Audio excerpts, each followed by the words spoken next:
She said it like she meant it. Her voice cracked, but her eyes, those cold, deliberate eyes, never wavered. "Get out," she hissed, finger trembling in the air, "and never come back." I stood there, holding the keys to the house I'd been helping pay for since I was 21. Her house, my home, the same kitchen where I'd once helped her cook on Sundays, where laughter used to feel like sunlight. Now it was just static, a hum of anger and betrayal so thick it made the air taste metallic. I didn't yell, didn't cry, didn't ask why.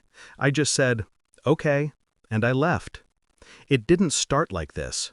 When Dad lost his job 2 years ago, I offered to help with the mortgage just until they got back on their feet. I didn't think twice. They'd raised me, fed me, sacrificed for me. It was my turn.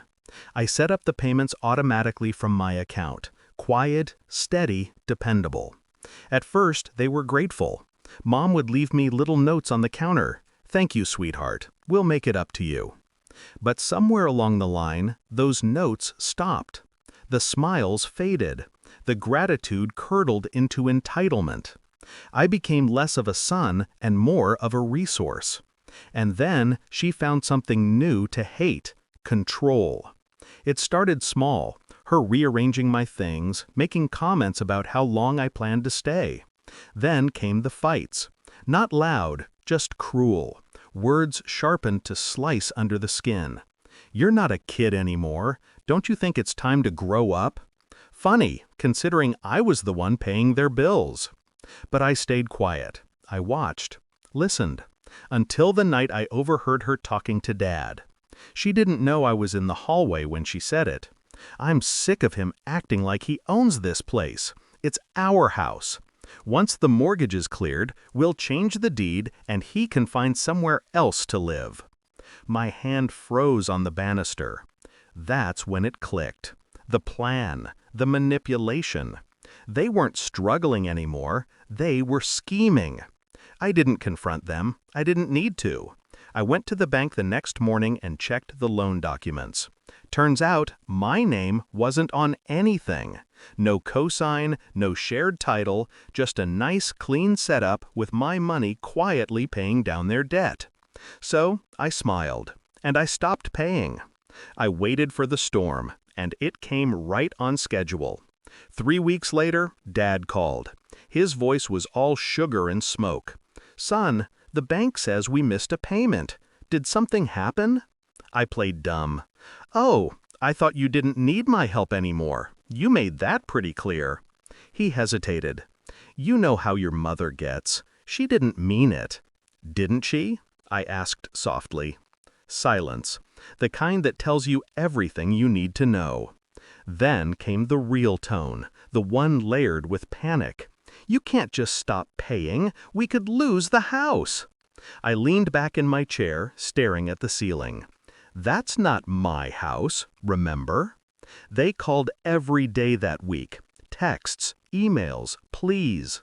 Then the threats started. "After all we've done for you," Mom wrote, "you're going to let us go homeless?" I almost laughed. They'd built this illusion so carefully, believing they could guilt me back into obedience. But guilt only works on the innocent, and I wasn't innocent anymore. A month later, the house went up for auction notice. I knew because I checked. Quietly. I didn't take pleasure in it, at least not at first. There was a heaviness in knowing I'd let it happen. But then I remembered her voice. "Get out and never come back." So I didn't. When Dad finally showed up at my apartment, he looked smaller. Shoulders caved in, eyes hollow. "You've ruined us," he said. I opened the door wider. "No, Dad, you did that when you tried to play me."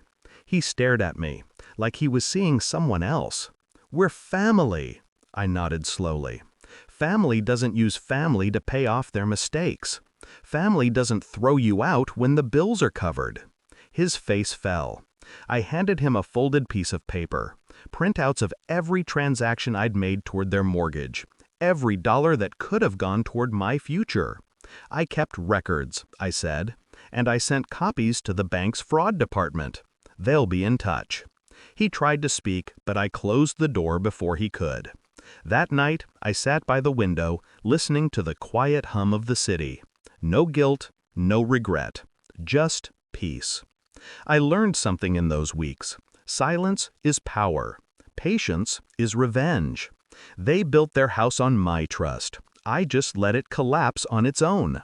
And for the first time in years, I slept soundly, knowing they finally understood the price of betrayal.